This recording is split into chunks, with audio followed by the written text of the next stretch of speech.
Day 31 of doing it scared. All right, I have to be really honest. This is my second take. This is my second take of this. I started recording this video and I just like paused for 3 minutes because I felt like I didn't know what to say. And then I got freaked out and then I had anxiety. And I'm upset because I actually deleted that. And I was like, dang it, I should have kept it. I should have just kept that and posted that. Because I think some days that's how it is. Some days we show up and we're not exactly sure what to say, and we're not exactly sure what to do, and we're not exactly sure why we're here or why we're doing this thing. And today is really one of those days. I'm getting back into work and just getting back into the home, and I'm feeling a lot of gratitude for being home. But I have a lot to do, and I'm feeling overwhelmed and stressed out, which is, frankly, I feel that way too often. Because I put a lot on my plate, because I feel like I need to do a lot in order to be valued. And anyway, today is just one of those days. So started to record a video and I just stared at the camera for like 3 minutes blank, not sure what to say. And now I'm mad at myself for deleting that, because the whole purpose of this is to do it imperfectly and to do it scared. So here I am just sharing my thoughts about that.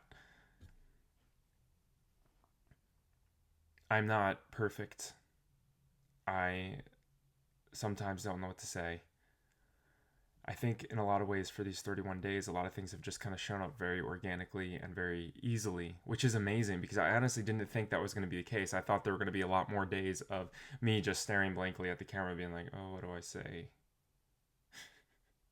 It hasn't turned out to be that way, which is funny. That 31 days in, I've had something to say every day. And then even now, saying this stuff to you is giving me something to talk about, which is actually really cool if you think about it. Because that means that even the mistakes or even the mess ups is contributing to the story of you. And you might even be able to say that those mistakes and mess ups make for a better story than showing up perfectly. And I would argue that anyway, because I've often said, and this isn't my original thought, but I've often said that without the struggle, there is no story, right? I mean, every movie we watch, if we just showed up to a movie, right, and let's just say it was a movie of a couple, and their relationship was perfect, right, the whole time, from start to finish, they go into work, they do their thing, there's no arguments, they have no struggle, their finances are perfect, everything in their life is just absolutely perfect. They have a beautiful house, and they have great dinners every night. Maybe they're drinking a glass of wine, whatever it is, candlelit dinners every night, and it's just like perfect. Eventually that would get kind of boring. And you might think to yourself, if you don't have that, oh no, that just sounds great, man. Every day, no struggles, no, just the same thing, the routine, just perfectly aligned. But if we watch that, the movie would probably go something like this, if we were actually going to be entertained by it. Because if they did that, if they just showed us that a day, that it's like the movie is about a day in their lives every single day. Go to sleep, wake up, do it again. Go to sleep, wake up, do it again. Go to sleep, wake up, do it again. Now here's the thing. If it ended there, it ended like, oh, and they lived happily ever after, and it was just this perfect, and it was 2 hours of that, we'd get very bored. But if instead they sat there and they woke up, every day, and they showed that day for a little bit, what would eventually happen? I bet you could think of a few things that would happen. The thing that comes to my mind is that eventually the man would cheat. He'd find more excitement in the secretary, or the woman would need some more drama in her life. So she would just be tired of it and react in a different way when her husband shows up again with the flowers, the flowers in the evening after work. Here's the flowers, honey, and whatever. And then she's like, I'm sick and tired of this. And that would create a little bit of drama, right? A little bit of struggle. But we would enjoy that story, even though that story seems like, oh, that'd be worse. Like, we wouldn't wish that on somebody. That story would be more entertaining. We wouldn't be as bored. As humans, I think we crave the struggle. It's not even crave. It's like, we need the struggle. And yes, it's a label, right? So it's a label. The way we feel about that struggle is a label. So if something bad happens, we can label it as, oh, this is a struggle. My life is over. What am I going to do? And then we can stay in bed and have a boring life because we can't handle it. Or we can show up and handle it, right? However that is, whether that's yelling, whether that's handling it with grace, whatever it is, and we can handle it in some way, that's a stronger story. All heroes, no matter how perfect they are, have a struggle. Because if they didn't have a struggle, it would be a boring story. And all of the greatest stories that exist with struggle and possibly overcoming that struggle, but the struggle nonetheless. Because without the struggle, there is no story. So it's interesting that I sat here today and I recorded a video for 4 minutes, and the first, one was me just literally staring at the screen, and I got really embarrassed and I was like, shoot, I have nothing to say. Which created something for me to say. Isn't that interesting? I want you to ponder upon your struggle that you're going through right now. And while you're doing that, I want you to also think about the struggles that you've had in your life, right? Have you gotten through them? Of course you have. Of course you have. Doesn't mean they weren't very hard. That doesn't mean you wish they didn't happen, but you got through them. And without them happening, you wouldn't be where you are today. And maybe you're not exactly where you think you should be, or where you want to be, or at the place in life that, is perfect. But I'll say this too. Once you get to the point that you want to be at, and whatever that dream is, eventually that'll get kind of boring, and your brain will be looking for some kind of struggle. It'll be looking for some kind of meaning, for some kind of purpose. And often our purpose comes from our struggle. We're out there looking for purpose and the meaning to life and all these things. And you know what? Frankly, it's probably just in our struggle, in our shame, in our pain. Because that makes us human. And our ability to continue on despite the struggle is what makes you the hero. It's what makes you the hero. So I think that instead of looking at your struggles as, oh man, this is the worst thing in the world, I can't believe it. It's like, no, this is the universe. This is God giving me something that He knows I can handle. I've gotten through every single one before. This is just making me who I am. Just to reiterate this point, a story is coming to mind. It goes like this. It's not a story. It's a story that all of us probably have struggled, or many of us have struggled with at some point. So it's just a story that I'm just kind of making up, but it's a story that we all have. And it goes like this. There's, you're driving home and, you don't get stuck in traffic and everything is perfect, right? You make it home and, you have dinner, maybe you watch Netflix, you go to sleep. Okay, that's one story. And then now let's imagine another story. It's a simple story, right? But let's imagine another story. You get off work, you drive home, you are stuck in bumper to bumper traffic, and it is frustrating. It's frustrating. You're so mad. Oh, traffic, I can't believe this. I don't want to be in this traffic. I just want to be home. I just want to be able to relax. I just want dinner. And then, finally the light turns green and you're getting through the light and you run over a nail. Now you have a flat tire. Oh no. Flat tire. I'm just going to add to the drama because I'm making this up. Okay, so the flat tire. And then what happens next?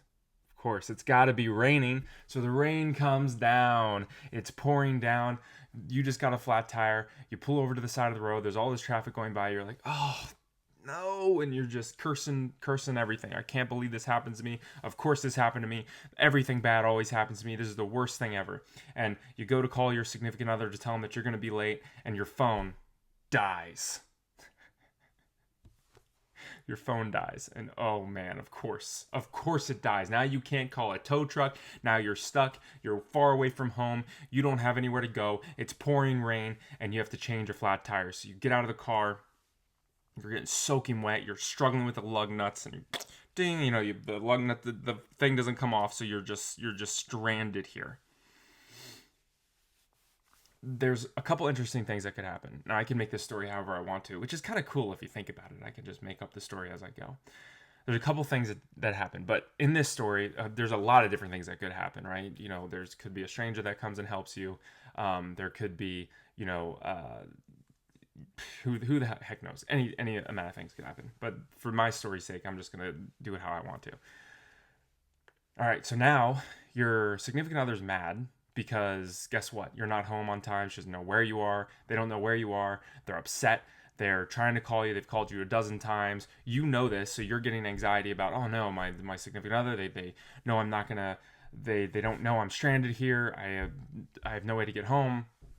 You don't have your charger with you in this story. So what ends up happening is you end up having to spend the night in this car, and of course your spouse is super worried, and all the night happens.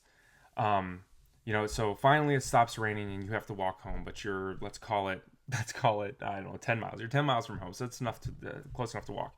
Stops raining, it's the middle of the night, you lock your car and you just walk home. All right, so you get in and now you've just had awful time, and now your spouse is, or your significant, I keep saying spouse, significant other, same thing, whatever, it doesn't matter, girlfriend, boyfriend, whatever. So they just start, like, where were you? You didn't make it in time for dinner. What happened? How could you do this to me? Blah, blah, blah, blah, blah, blah, blah, blah, blah. And then you go to instant anger instead of just, taking a deep breath and stopping and saying, oh, I'm really sorry. I got a flat tire, blah, blah. You just get angry. You have no idea what I've been through. The hell I've been through, blah, blah, blah, blah, blah, and you just go, right? And, you're both of you now are just angry. You're both angry at each other, and you can imagine it. So, anyway, I'm just going to cut this story short. The point is, all right, so let's just say you get to sleep. Next day, your phone is charged. You called it to a company. It's inconvenient. You have to spend $500. How annoying. You're mad about that too, but you have to spend the $500 to get the towed or to get the tire changed or whatever. Car changes. And then the next couple of days, let's call it a week, goes by. You kind of get over it and you move on with your life. There's a couple lessons there. One, the first lesson is that one was a little bit more of a fun story. And you, in that story that you could tell, and I'm sure that you, by, a week goes by, you've told your coworkers, you've told your family, you've told everybody, right? And now you have a great dramatic story to tell everyone, which is fun. It's fun when you get to complain and be like, oh man, my life is so hard, and this went wrong, and everyone's like, oh man, and then they're telling stories about a time that this happened to them, and you're telling us, like, and then all of a sudden there's some connection because they're telling stories, you're telling stories, and eventually you can laugh about it, which is funny, right? Because in the moment it's always the worst thing in the world, but eventually you can laugh about it. So that's the first lesson. You have a better story. It's more fun. And the second lesson is this: you overcame it. You got through it, right? And what's amazing about getting through it, the next time that same thing happens, because eventually the same thing will happen. Unless, I think there's something about the universe gives us the same lessons until we learn the lesson. So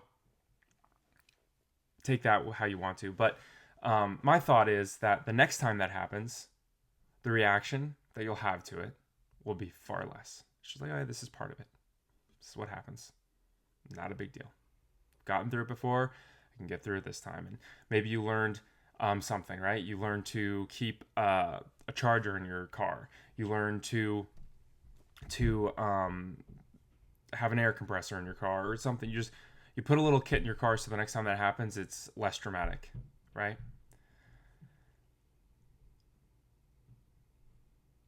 God is always teaching us lessons. And the only way to make a strong human is through the struggles, because we learn best that way. Everyone acts the auditory, the kinesthetic, the other auditory written.